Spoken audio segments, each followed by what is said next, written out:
the Senior Director of NextGen at Christians United for Israel. Empowering young Christians to stand up for their faith and leave their mark on Israel's story is our core value. As a born-again Christian and proud American, I'm often asked why I love Israel and the Jewish people so much. Destiny, why are you so passionate about Israel and the Jewish people if you yourself are a proud American and devout Christian, I'm asked? The answer is simple. When I was a child and I didn't want to go to bed on time, what do all kids say? Mom, tell me a bedtime story. I'd ask my mom to tell me a bedtime story, and she would always tell me the story of a young Jewish woman who was taken from her home, she was taken from her family, and she became queen of Persia. Her name was Esther.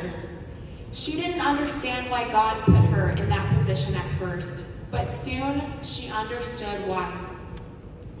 You see, an evil plot to destroy the Jewish people was discovered. Esther's cousin Mordecai, he challenged her to be brave, to stand up for her faith, and speak out for God's people to be spared.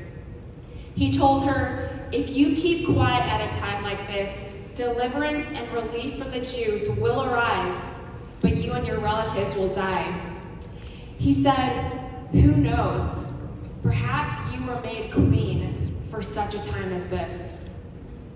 The result of Esther's bravery was that the Jewish people were spared, and instead of the Jews being destroyed, their enemies were destroyed instead.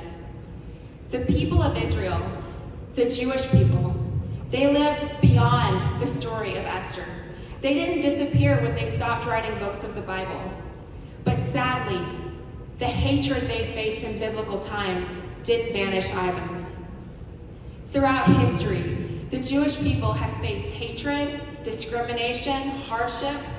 They were pushed out of their land, the land of Israel, several times, including by the Roman authorities that crucified Jesus and renamed the land of Israel Palestine. The Jews faced religious persecution in Europe and the Middle East, not to mention the unimaginable tragedy of 6 million Jewish people being murdered in the Holocaust. But today, Israel, the other Lone Star State, the other Lone Star State, is not only the fulfillment of the wildest dreams of the Jewish people, but Israel is an outpost for our shared Judeo-Christian values in the Middle East. Religious freedom, free speech, freedom of press, democratic elections, and so much that I love about America, Israel exemplifies in a region known for hostilities towards Americans and our values. This has been true since Israel was reestablished in 1948, but we see this so clearly in 2024. It has been nearly 1 year since Iranian-sponsored terrorists invaded and infiltrated Israel's borders by land, air, and sea. On October 7th, 2023, Hamas terrorists attacked Israeli villages and a music festival full of young people, brutally killing over 1,200 people. They murdered them in unspeakable ways, adding to the horror of the murder, the torture, the rapes. 240 people were kidnapped and taken to the Hamas-controlled Gaza Strip on that day. As Christians and as Americans, we must stand in solidarity with the people of Israel. October 7th, 2023 was the single deadliest day in Jewish history since the Holocaust. We must remember the over 1,200 lives that were taken, the over 240 hostages that were taken. And I'd like you to note that of those 1,200 murdered, 32 of them were American citizens. Of those 240 hostages, 8 of them, American citizens. Just weeks ago, 6 of these hostages were found murdered in a tunnel in the Gaza Strip. These were 6 people who had hopes and dreams, and people loved them. One of these 6 was an American citizen. a young man named Hirsch Goldberg Poland. Hirsch survived hell in Hamas captivity for nearly a year after Hamas blew one of his arms off. His young life was stolen by savagery when help was so near. Today, of the 100 hostages remaining in Gaza, 7 of them are American citizens. It has been 351 days since October 7th. 351 days of the hostages held captive in hell in Gaza. 351 days Israel has been at war. And 351 days the Jewish community here in America has felt alone, like this generation has never seen before.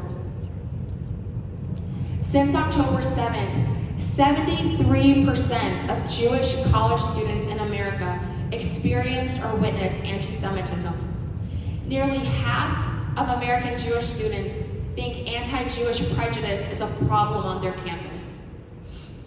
Only 38.6% of Jewish students feel safe with other people knowing they are Jewish in America. This is no surprise when you see that presidents of Ivy League universities are unable to decide if calling for the genocide of Jews violates their student code of conduct. We see on American college campuses pro-terrorism rallies, pro-terrorism protests, barely disguised as anti-war protests. If these protests are anti-war, why can't the protesters condemn Hamas? Why can't they condemn Hamas's attack on Israel on October 7th? They are not disguising what they support. They chant, "From the river to the sea, Palestine will be free." That's a call to erase Israel and to erase Judeo-Christian values in the Middle East. They chant, "Globalize the Intifada" on American college campuses. That's an incitement to terrorism in the form of suicide bombings. They pass resolutions demonizing Israel for being a Jewish state. They pass resolutions maligning Israel for defending their borders.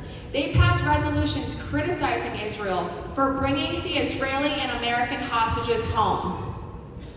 Make no mistake, this is the very same hatred Queen Esther and other Jewish heroes from the Bible faced.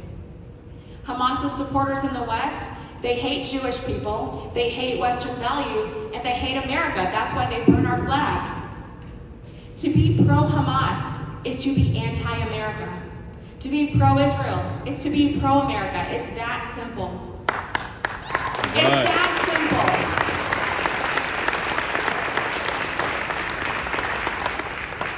Hamas's supporters in the West have blood on their hands because they embolden Hamas's brutality towards those hostages, including the kidnapped American citizens. They ought to be ashamed of themselves. We know rape is not resistance. We know children are not combatants. We know human life is sacred. That should be easy for everyone. The time to take a stand is now. At Christians United for Israel, we are proud Americans and we are proud to stand with Israel. Yes, we're proud to stand with Israel. All right. We want to empower you, the next generation of American leaders, to stand up for American and Christian values. We want to provide you, high school and college students, with education at our Student Advocacy Leadership Conference in San Antonio. We'll pay for your flights, your hotel, your meals. We want to bring you to our nation's capital next summer. We'll pay for your flight for our summit. We'll pay for your hotel and some of your meals. We provide a curriculum for high school and homeschool students to prepare high school students for what's next. College students, we will train you to organize counter campaigns, to push back against the anti-American and anti-Israel organizations on your campus. Apply to visit Israel with us. We'll show you the truth and the reality on the ground to take your effort and your faith to the next level. Come to our booth, we'll get you connected, we'll get you involved. But I want to leave you with this. It may feel like Israel has so many enemies. It may feel like we have so many enemies at this time. but we have faith and we have hope. I remind you of these words from Esther's story. If you keep quiet at a time like this, deliverance and relief will arise. But who knows? Perhaps you are here in this room for such a time as this. Thank you.